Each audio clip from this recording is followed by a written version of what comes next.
Hi.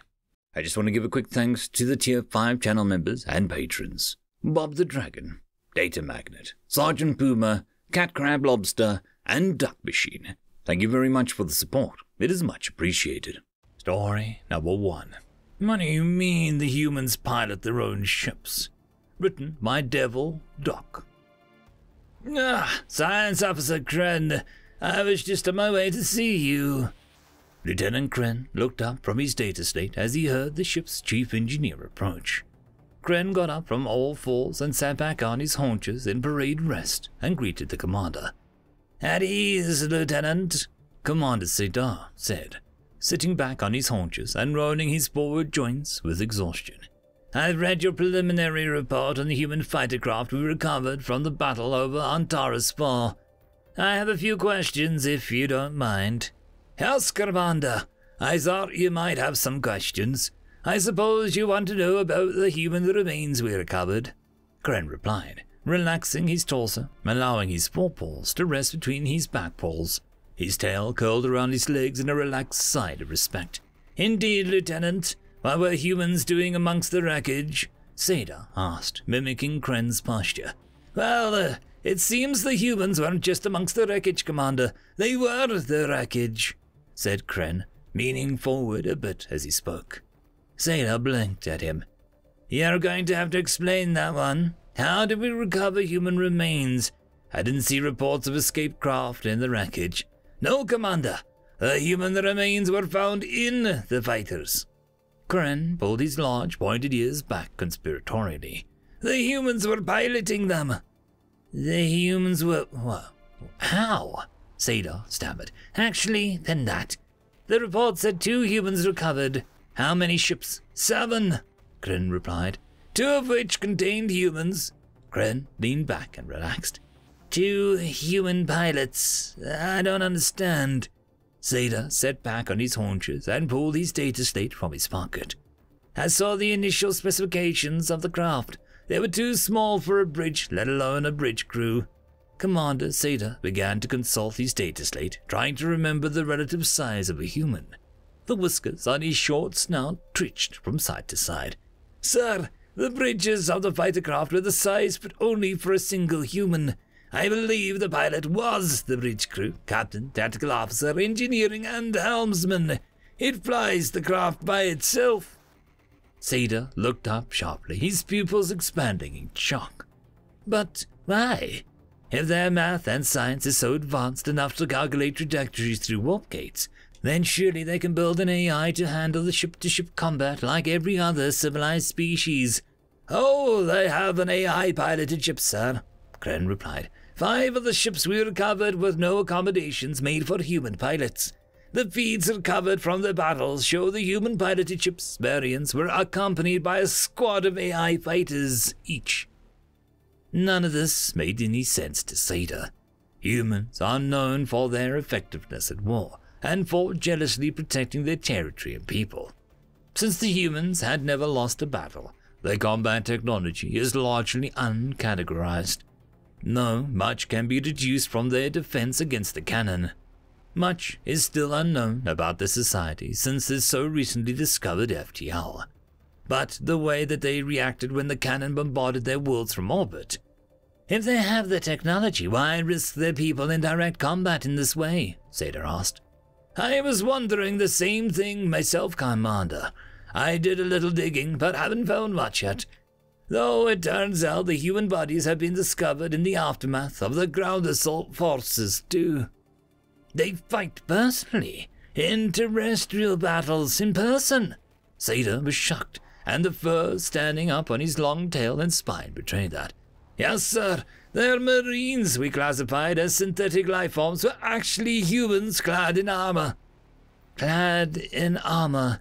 I would say how quaint, but having studied their prowess in battle, yes, sir, their efficacy make more sense with this context. Seda pulled a cleansing cloth from his pocket and placed it in the back of his paw. He used this to flatten his fur and clean his whiskers. It's a bit barbaric though, isn't it? Forcing your soldiers to perform or die on the line of duty. Seda shuddered, thinking about how he would respond to direct ship-to-ship combat. or what he'd do if one of his comrades were killed in battle. I'm not sure if the fear motivator completely explains their skill in battle, Kren replied, inspired to clean his own fur. However, I'm sure it doesn't hurt. It would certainly explain their creativeness and aggressiveness in battle space. No AI system could perform as well as a sentient being in direct control without subspace lag. Seda thought about this for a moment. It would also explain why no one's intercepted subspace battle commands before an attack, he said finally. On that note, sir, we have finished reverse engineering the ship's communication systems. Let me guess, no subspace, so tight beam IR. Seda said as he got up and padded slowly over to the viewing port on the wreck bay. Exactly, sir, Kren replied as he followed Seda over to the port, looking through the transparent metal and the stars beyond. I mean, it is a far cry less advanced than quantumly entangled subspace missives, but if they are careful about leakage, then I suppose it's effective for short-range communications. I'm looking forward to the wait. Humans can only withstand, what, 100 Gs of acceleration? Those fighters were easily doing 4 or 5 times that. Kren looked up from the rest platforms and hammocks above the agility course, across the ambush simulators and over to nail pruning stations and the rec room. They were alone. Humans should only be able to handle up to about 20 Gs before death is expected, sir. And yes, they were performing 400 to 500 G maneuvers during combat. Kren leaned in conspiratorially again. The humans we found, however, well, we've never seen anything like it. How so? Seda asked intently. Well, sir, they were both integrated into their ships in a strange way. We are still dissecting their bodies, but, well, it's more like excavation than dissection at this point. Seda stared blankly at Kren. Kren continued. Sir, the humans we recovered were encased in a hard substrate. This substrate permeates their body to an absurd degree. Each cell of their body is completely solid, and as if they were saturated with complex polymers that had suddenly hardened. Seda shifted his 4 paws uncomfortably. There are connectors and parts alongside the exteriors of their bodies that connect to the internal organs, including the central nervous system and brainstem. I believe the humans used their ports to inject a stabilizer into their bodies to support their hollow spaces from the G-forces the pilots must experience, and interface with the fighter craft directly through the electrical impulses of their brain. That's barbaric. Seda couldn't believe what he was hearing. The humans were willing to mutilate themselves. For what? To save a few milliseconds on communications lag. The human physiology isn't that different from ours, Seda said. They have internal organs to distribute vital elements and molecules to biotic processes. I know for a fact that they can't survive without their whatever you call their lungs. Correct, sir, but they appear to offload these functions to the ship's life support systems while they are piloting. I just don't. Seda's data chirped with a message for him. It was time for his meeting with his department heads. Sir, I'm expecting to finish up the report by the next cycle.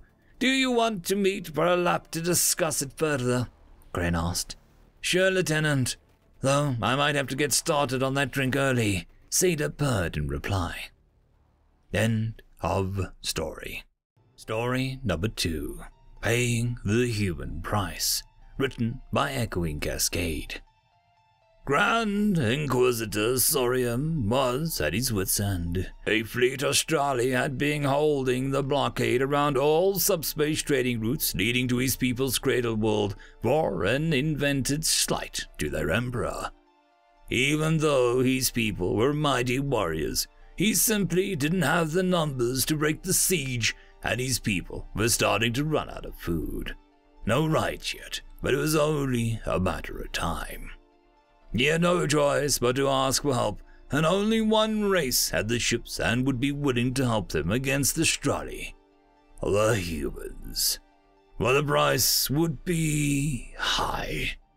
The thought was horrible. He knew what humans did to his people, how they enjoyed their company, but he had no choice. It was either some of these people's dignity or all of their lives. He made the call to General Armstrong. Sorium, I will cut to the chase as you humans say. There is no love lost between the humans and the Strati. They are slowly starving us with their blockade. What will it take for your people to help us? General Armstrong smiled. Oh, you know what we want. The question is, how many are you ready to lend us? And for how long? Sorium was furious, but he knew what future his people was at stake. 500 volunteers had already come forward, but he'd be damned if he sent more than a strict minimum to these hairless apes. Sorry, 150 for a week.